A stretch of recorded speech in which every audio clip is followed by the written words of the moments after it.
What's up, YouTube? You're now on Twitter and the start of General TV, aka Mr. Vagabond himself. And we in the building, feel me? Let's get it. Let's go. Today we got something special. We're gonna do something new. I thought it would be kind of interesting to see what a 911 operator have to go through, what they have to deal with in their daily tasks. Like what are some of the stories that they hear? You feel me? I feel like we just don't cover them. If they're like almost forgotten in a sense. They're very important, but we don't know much about them. So let's get straight into it. Let's see what this 911 operator had to tell us. His gruesome stories.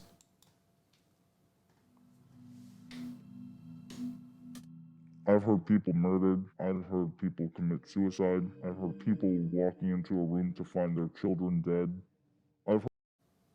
Damn, he got straight into it. Like he ain't hold no punches. Damn. Heard the whole span of humanity in my job. Any sort of violent situation you can think of, I've heard it. And everyone that I work with has also heard the same things. The gunshot next to a phone just sounds like a really loud blare of static. If you don't know what you're listening for, it doesn't sound like a gunshot at all.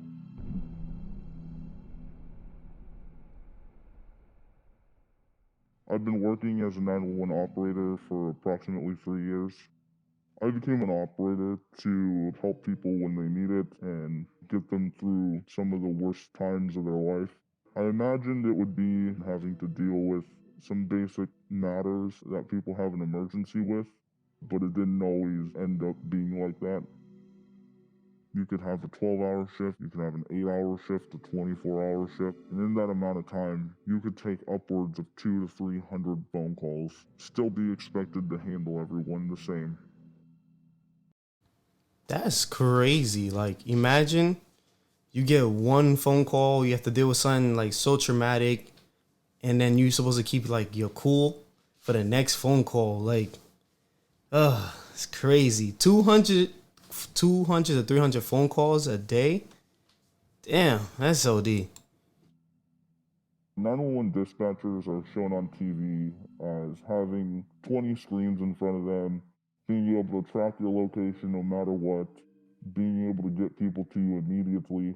That isn't what a government budget allows us to have. In reality, we don't have a ton of the Wow, that's crazy. Where our money going to then? latest and greatest technology. When you call 911, we rely on your triangulation of where you're at, pinging off of 3 different cell phone towers. We've had instances where we only get a phase 1 location, which is just the one cell phone tower. That's usually not going to be able to assist us in finding you. It's honestly a luck of the draw to find you within a block or within 2 miles. For That's example, crazy. we've had someone call 911 before. It sounded like a female screaming for help. It was very obvious that she was being hurt. And because we only got the phase 1, we aren't exactly able to send people out to come try and find you in such a big area. We just had to disconnect the call and take the next phone call. It's very That's crazy. Yo, they just heard they probably just heard like a murder just happen, and then they have to hang up the phone. That's insane, son. Oh, D. It's like goosebumps, man. It's like, damn. Imagine you think you're gonna get help, and they can't help you, and they just have to hang up. Damn, that is so bad luck. difficult to listen to someone screaming for you and trying to get your help, but in reality, there's nothing we can do. Just have to hang up on them and talk to the next person like nothing happened. So one night, I pick up a 911 call from a female who sounds very scared. It's obvious that she's whispering. When you call 911 and you're whispering, it's usually not a good sign. She had told us that she thinks I mean, yeah, like when you whispering, of course, it's not a good sign. I mean, somebody is there, something is there, like to hurt you. Like, you feel me? This guy. somebody's in her house. She was upstairs hiding in a closet. She had told me that she had a gun with her and that she isn't afraid to use it if someone enters her room. The call progressed to her whispering even quieter that she hears footsteps coming up the stairs and she doesn't know what to do. As a 911 operator, we're not allowed to instruct people to do things because if we instruct them to do something that causes them to become injured or get killed, we become criminally liable for their death. The female Yo, damn, that's crazy. So what can they do? Like, that's crazy.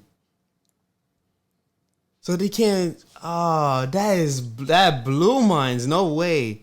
So they can't help you, like instruct you on what to do to protect yourself because they could be criminally liable for your death. That's insane. So I'm wondering, are they just there to just witness things, just record and just witness? Like, that's insane. asked me if she was allowed to shoot the person that was coming in. And of course, I can't tell her don't do that, but I also can't tell her to do that. And that's when I heard the gunshot. The door opened and she immediately shot her husband in the head. Yo, she just, yo. That's crazy. How you shoot your husband in the head? Yo, that's crazy. What do you do in that situation? Like, you just shot your husband in the head. That is ridiculous. Like, what do you even oh. How do you even explain that? Like, do you even like I wonder if she went to jail or something. That's crazy, yo. How do you even do that? It's something that we have to think about every day.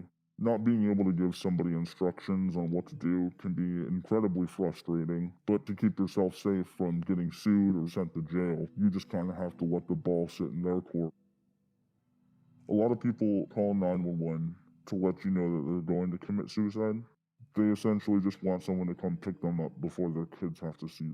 We do our best, obviously, to try and talk someone down from committing suicide to try and get them help. I think that's the way of just making sure their family doesn't have to deal with any sort of uncomfortable situation. In my state, we're not considered first responders. We're categorized as clerical staff.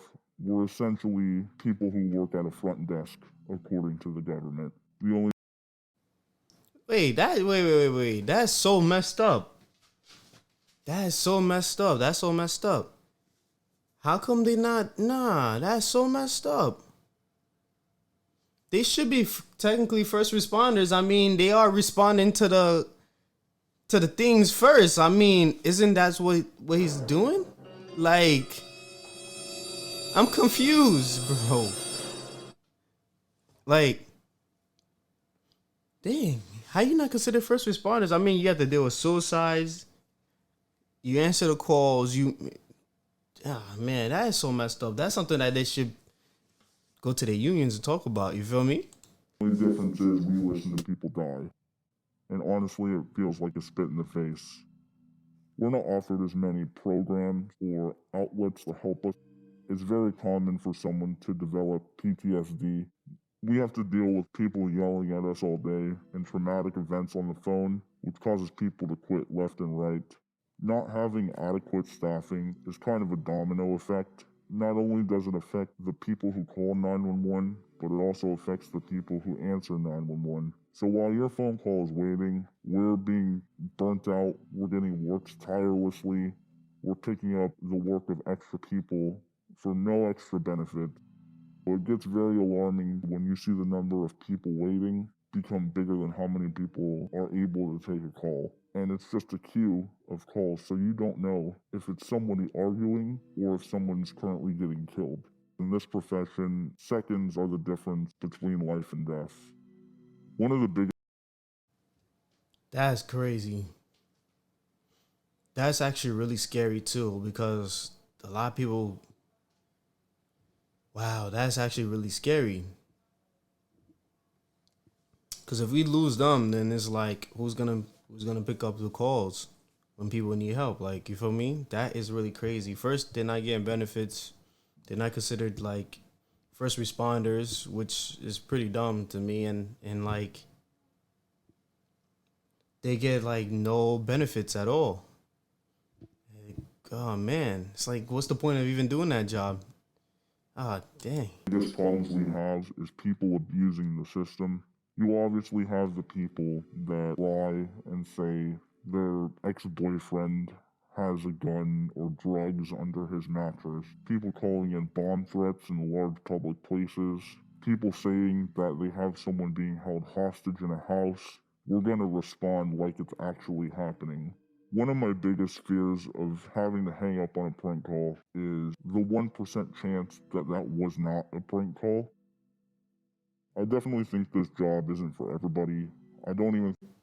I don't think no one should prank call 911. That do not prank call these people. There's people out there that are really in trouble and need their help. Do not prank call them. That is really dumb. That's crazy. I think this job is suitable for someone who thinks they have thick skin. It takes a certain type of person to be able to listen to someone die on the phone and go home at the end of the day like nothing happened. That's crazy. That was crazy. Like, ooh. Give me goosebumps itching all over my body and stuff, man. It's crazy stuff, man. Like, man, how do you even deal with that? You know, you go into work, things gonna be a regular day. You hear somebody, you know, being like murdered, and you can't go and help them because you can't track them, you can't locate them. You feel me? You're being overworked, not being paid, like probably not even being paid enough either. You know, no benefits, no programs if you like develop PTSD or anything like that.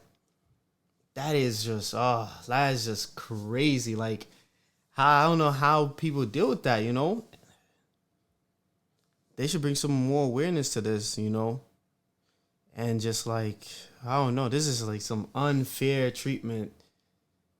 Man, but I'm going to leave it at that. If you enjoyed this raw, unscripted reaction, review, consider subscribing, hit the like button, you know, and leave your thoughts down below, you know.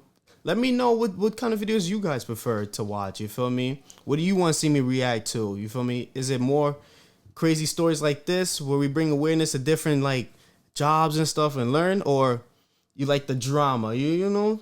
What do you like to see, you feel me? Like, what do you like to see, you know? Trying to cater to you know what I'm saying? But you feel me? Once again, it's been a pleasure. And thank you for watching. Make sure to smash the bell to be notified when I drop. Hit both the like and subscribe button. Also, leave your thoughts below in the comment section. That being said, to the haters, get me on. It's only right. End off